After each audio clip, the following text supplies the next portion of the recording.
So I want to do a video on YieldMax ETFs, and these things are, I mean, if you put in the data for compounding, at 36%, 56 to 60% on TSLY, um, even 23%. Like, look at this. Look at the distributions they're having, and the 30-day yield, 4 to 5% a month. That is huge. That's huge.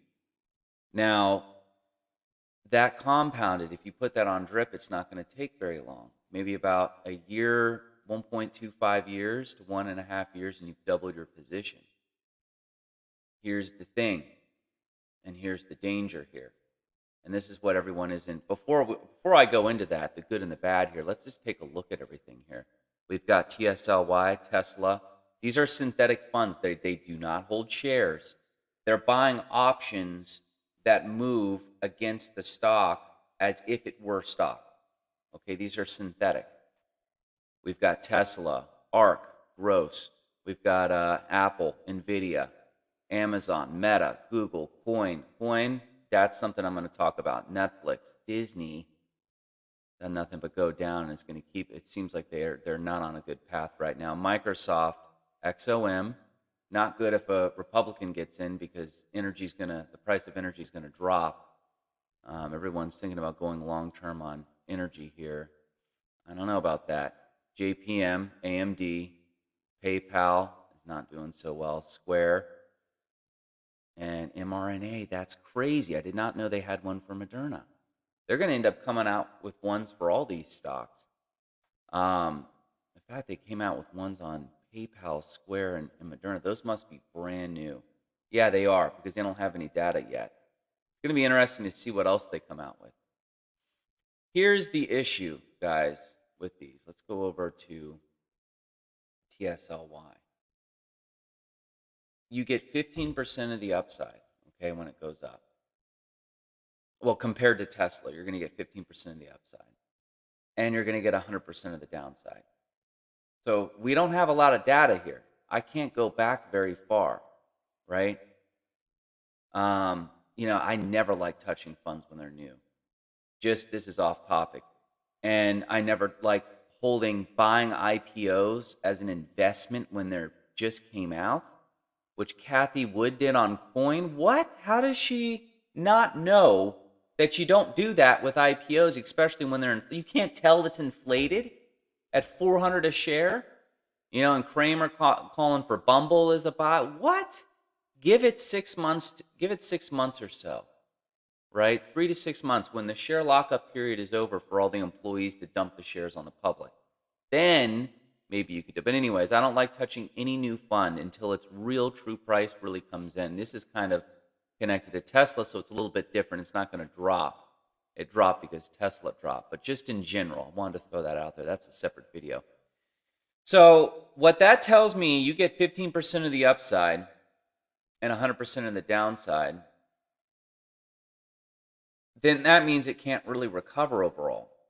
But if you're getting a 50% yield, you should be okay. That's definitely a hedge against downside, especially if it's compounding and it's on drip because it's buying the dip for you. And any pop you get, you should be good. What you would have to do with these, because what I see happening here, we don't have a lot of data, as I said.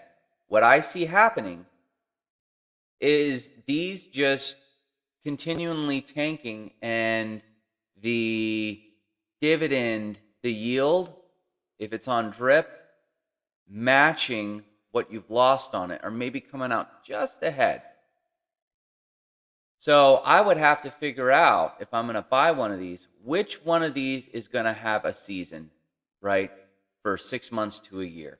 In my opinion, doesn't mean it's true, that's coins, right? Look at this thing already taken off. It would be this one. Why? Because there's going to be a Bitcoin halving soon. Bitcoin has always ran during its halving, every single time. It's never not ran before. Although what's different this time is we could probably be in a nasty recession. So, but catching this, and here's how I would play these And here's how I am going to play these. Am I just going to buy it and leave it on drip forever as the capital appreciation gets destroyed for the next turn down on the market that could happen years from now, and then I'm back to entry? No. I'm going to buy these when I'm already in CONY, okay? I'm going to buy these when they're bottom. And I'm going to take the run up the second I've doubled my money. I could get it off the capital appreciation. I highly doubt that. I may be able to do that with CONY. I could actually do that. With the drip, it's either the drip, the yield going into it, I've doubled my position, and on the money that I put in, let's say I put $1,000 in and I'm at $2,000. That's what I'm talking about here. I can take my initial investment out, okay, and throw that money somewhere else. It's a shovel that I'm using to get money, and I'll use that shovel somewhere else. And either then let that compound with drip on, or, which is what I'm probably going to do, I'm going to turn drip off.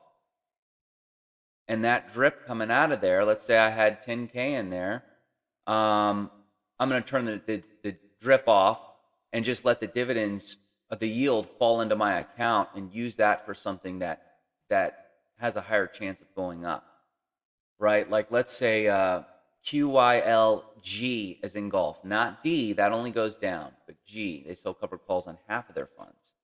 So I can get a 5 to 8% yield, just distribution, right? And then that's not even counting the capital appreciation, which that can go wherever up and down. So I could potentially get 10% on JPI, something that's more stable and slowly goes up, right? Overall flat, but I'm getting 11 to 12% on that. So that's what I would do. But am I just going to throw everything on drip for eternity? Well, no, because if things are very, very high and it's really ripped, I'm going to turn it off and let that money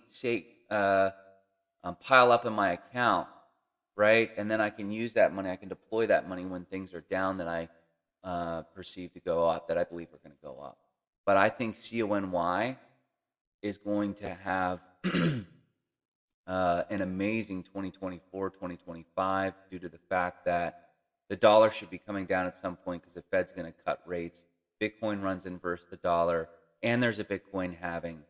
So I see CONY being a very good choice here with about a 20% distribution on drip. I mean, in 2 years with the compounding, you're sitting pretty on this. So that's going to be my plan, is to take the initial investment out once I've doubled it and deploy that capital somewhere else. Now I have a risk-free investment. I have my hand in the pot with no risk. My money is out. It's gone. And now I can be in a fund that's risky like this with no risk. And I can just turn the drip off if I want, like I said, and let that money come in. Even if this thing goes to $1, right? It's not going to affect me because I've taken my initial investment out. That was house money that the market gave me. That's what I'm playing with, is house money. That's what I like to do with risky positions, is how can I make that a risk-free play at that point, right? And that's what I would do with this. But something like, what was it, XOM? Let's take a look at this. Just buying a Netflix. What? Do they have anything coming up? Is there anything that's going to drive the stock up? Why would I get that if there's nothing that's going to drive it up that I know of? Right? Why would I buy XOM? If there's a war, now that's a different story. XOMO. Square, SQY could be one with the Bitcoin halving coming up. MRNY, I mean, it is low. We're at COVID levels on MRNY, and there's a weekly hammer on it, but I could just buy the shares and get more appreciation anyways. Apple, I like. Tesla is just a monster, but Apple I like because of the iCar possibly coming. But my personal pick is CONY. Be careful of the fact that they may not be able to fully recover after each big dip, and just take that into consideration. If you like this content, you guys can follow for more.